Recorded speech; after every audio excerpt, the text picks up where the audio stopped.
I wonder why they gave me a cordless mic. I mean, that's too much technology for me. I'm still dealing with 8 tracks.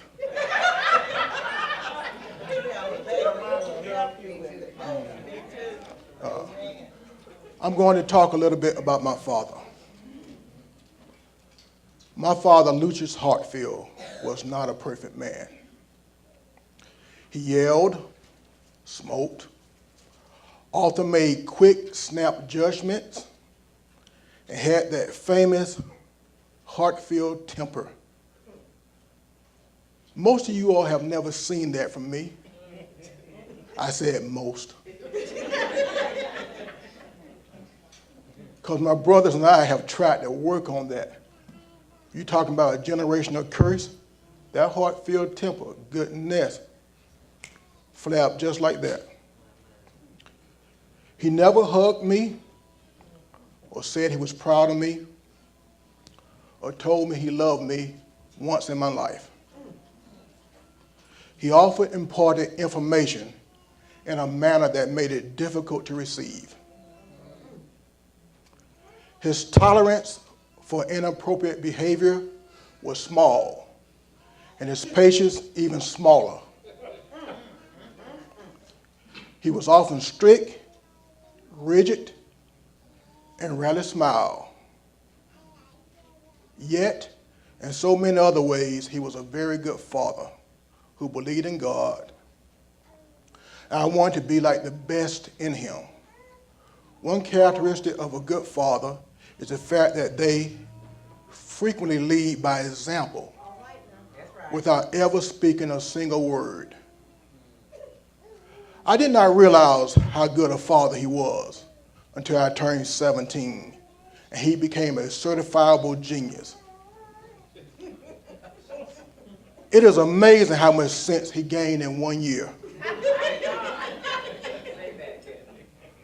Oftentimes as a child, I would ask my father to buy me a toy or some other item that I wanted but did not need.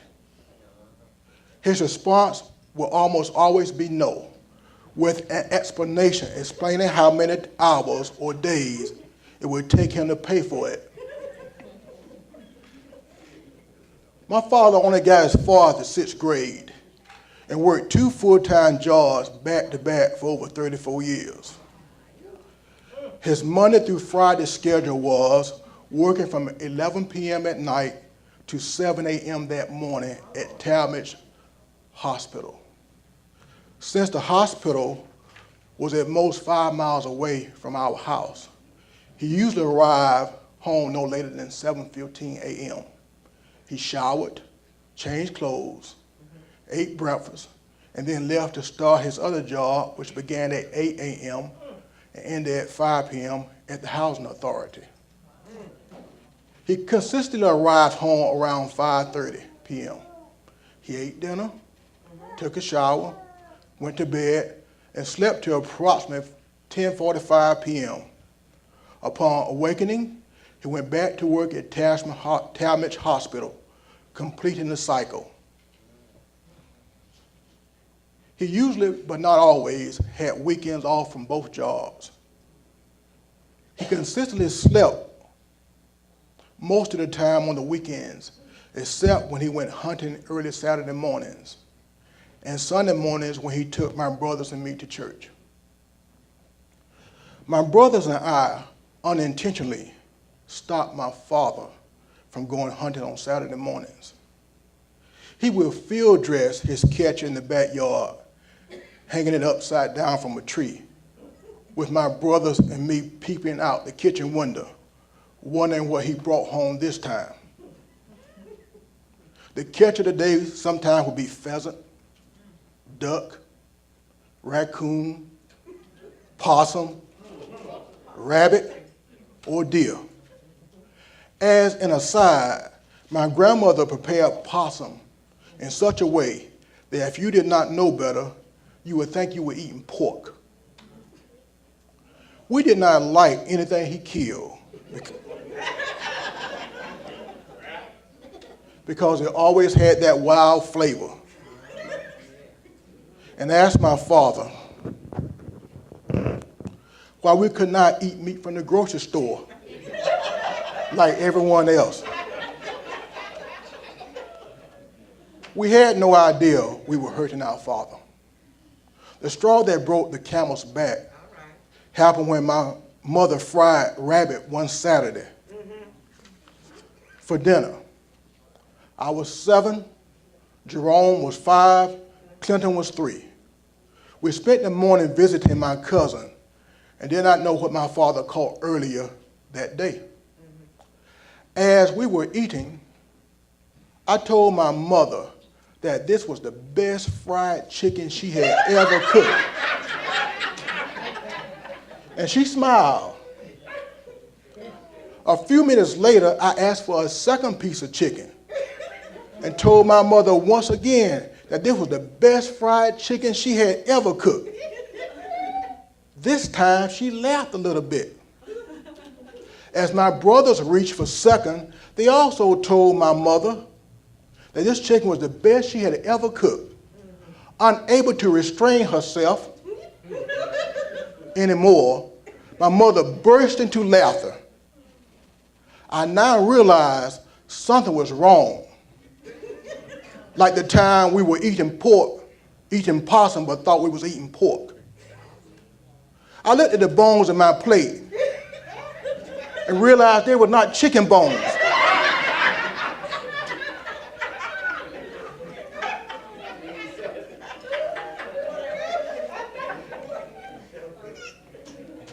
Next, I asked the question, what are we eating that looks and tastes just like chicken? This time, there was no wild flavor to give the catch away. My mother answered, rabbit. I said, rabbit? Like Bugs Bunny? Bunny rabbit?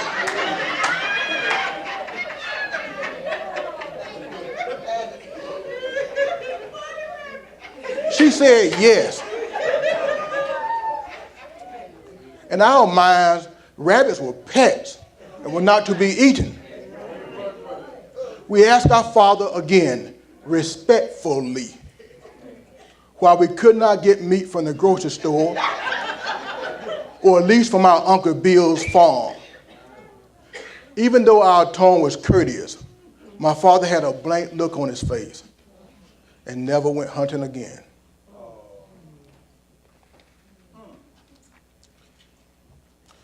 Years later, when I realized what we had done, I apologized to him.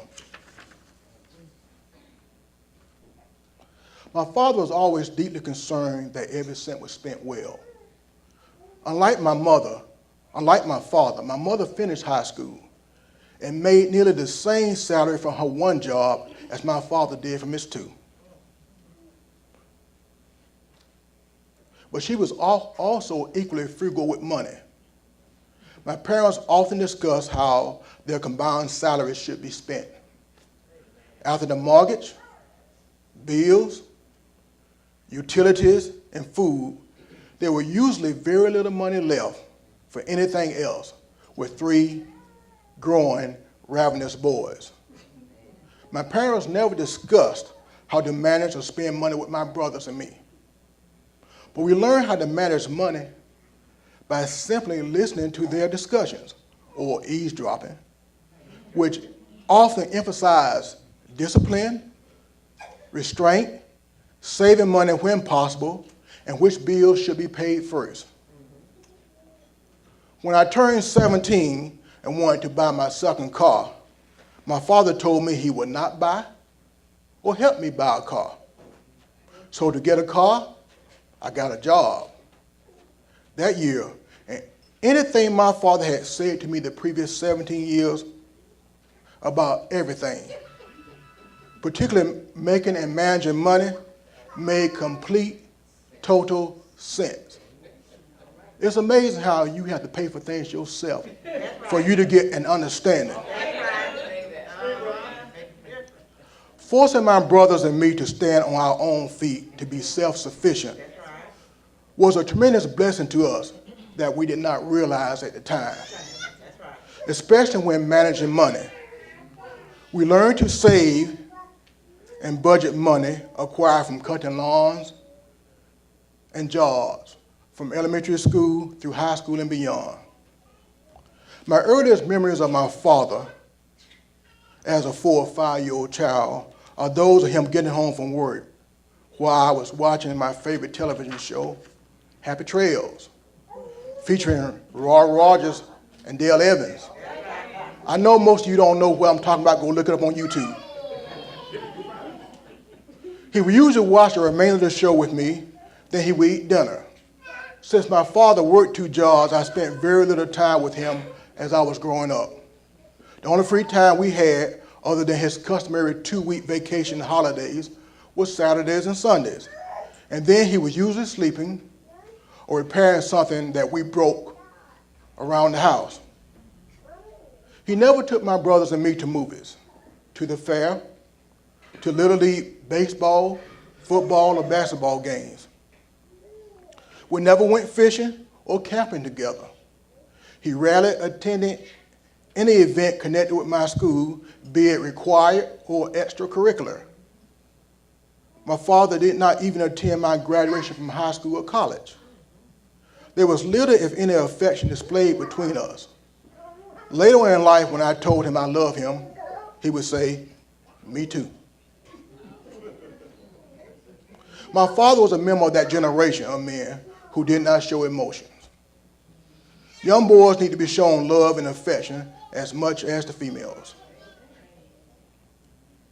However, my father would provide money for my older cousin to take my brothers and me to the movies, to the fair. Equally important, all our needs were always met. We never went without clothes or food, and all of our utilities were on all at the same time.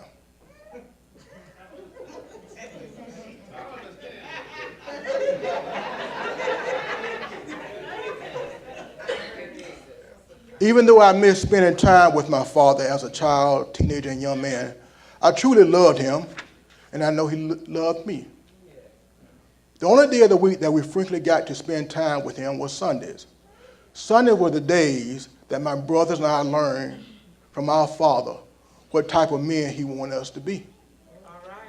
On Sundays, my father took my brothers and me to church. His church was located in Evans, Georgia, which back then was nothing but pine trees and possums, which is about 20 miles from Augusta, Georgia. The 20-mile one-way drive to and from church gave my father many opportunities to talk to us about God, the concept of right and wrong, and how a man should conduct himself. Oftentimes, whatever subject he spoke about on the way to church was commonly covered again in church once we arrived. We was always amazed. How did he know? These Sunday mornings outing became cherished memories for us because they gave my brothers and me a chance to spend meaningful time with our father and to see him in a more jovial, caring, nurturing light. For instance, he would even stop by the little store down the road from the church and buy snacks for us without making any requests of him. This type of behavior was unusual for him. My father usually cooked on Sundays after church. We watched Western movies and television shows anytime they was on television. We only had one television, and my father controlled it. If you didn't watch Westerns, you didn't watch television. Particularly Gunsmoke, Bonanza, Rawhide, and The Rifleman. Western seemed to put my father at ease, and these occasions was one of the few times we could consistently see him laugh, be happy, and enjoy himself. The only other times my father seemed happy and relaxed were on holidays, especially 4th of July picnics. Westerns also provided another opportunity for my father to minister to us again. He was a firm believer in the code of the West. If you gave your word, you kept it. You always told the truth, regardless. You did not steal or bring dishonor on your family.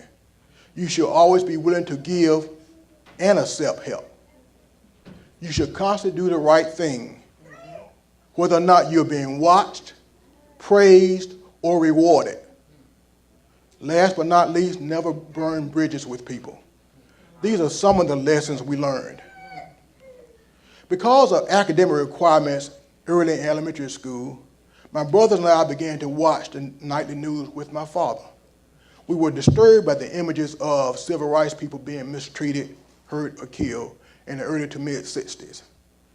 At the age of 9 or 10, my father overheard me tell my brothers that white people were bad based on what we saw daily on the television. He sat us down and gave us a strong lecture. He said, all white people are not bad, regardless of what you may see on television. I know this idea may be hard for you to believe now, but it is true. I hope one day you will meet some decent white people. He finished by saying, every white person is not your enemy, and every black person is not your friend. All right now. All right. You should judge a person by his character and not his color. Added weight was given to his words when we realized that this man had lived most of his life in segregation. In 1969, as we became teenagers, my father and other fathers in the neighborhood invited their sons and other boys to Mr. Rowland's house to discuss the opposite sex and watch a film on human anatomy with the parents' permission. Our fathers noticed that we had become interested in girls. This talk occurred during a time in America where if you got a girl pregnant, you married her. You did not have a choice. It did not matter if you did not want to get married or if you did not love her. If she became pregnant, you got married. The message from our fathers was to be married to the mother of our children and not have to get married to the mothers of our children. They stressed this point by telling us that anytime we wanted to see our brothers or sisters, all we had to do was look across the dinner table. There was no need to get in the car and go visit him or her. We all lived in the same house. There was no need to call him or her on the phone. If we wanted, we could just yell. This is the way they raised us, and this is the way they wanted us to raise our children. Our father was extremely serious during this talk. They had that look in their eyes, that same look that we had seen and recognized so often before. There was now a dilemma before us. My brother and I had seen my father shoot a rifle. We never saw him miss.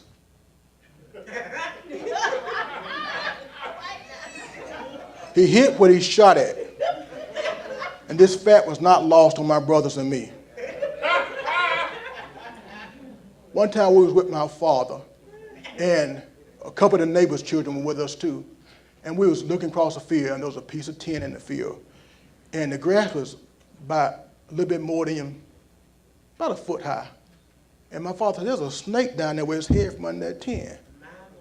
And I looked at my brothers, and we looked at the neighbors' children, and they said, your daddy's pulling our leg. I said, no snake down there, how can he see? We just can't see the tin for the sun flashed nothing. My father said, hand me my gun.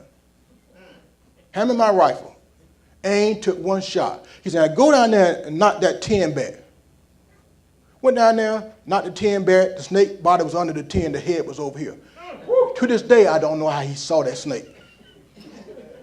My father used to go, he was the youngest, and they used to send him hunting, but they didn't give him a gun.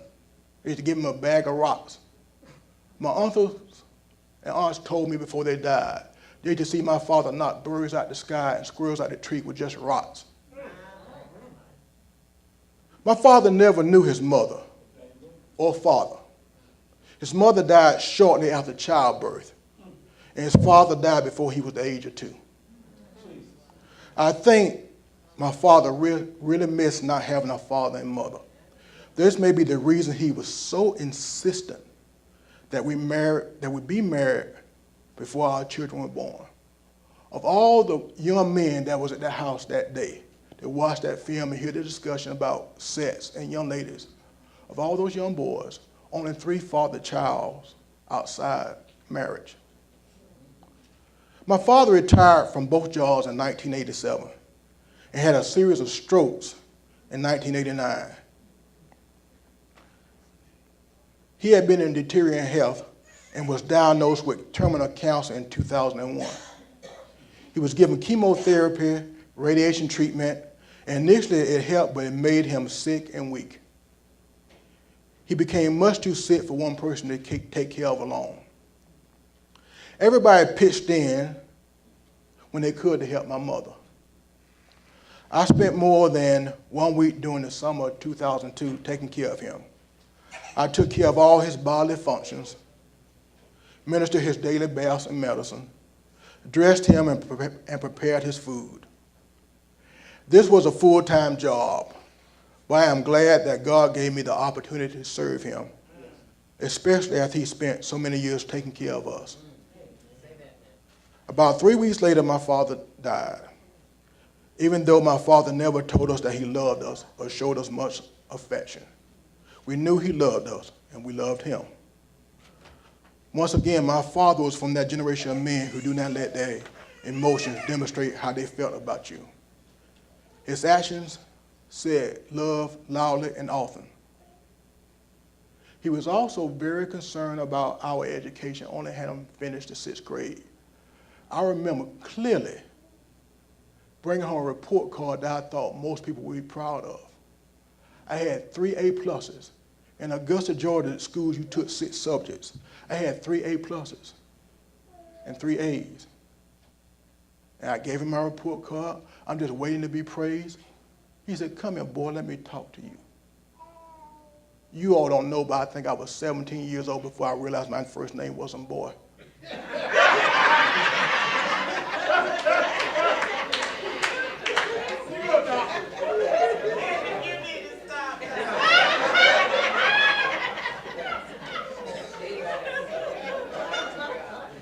He said, "Tell me about these A's."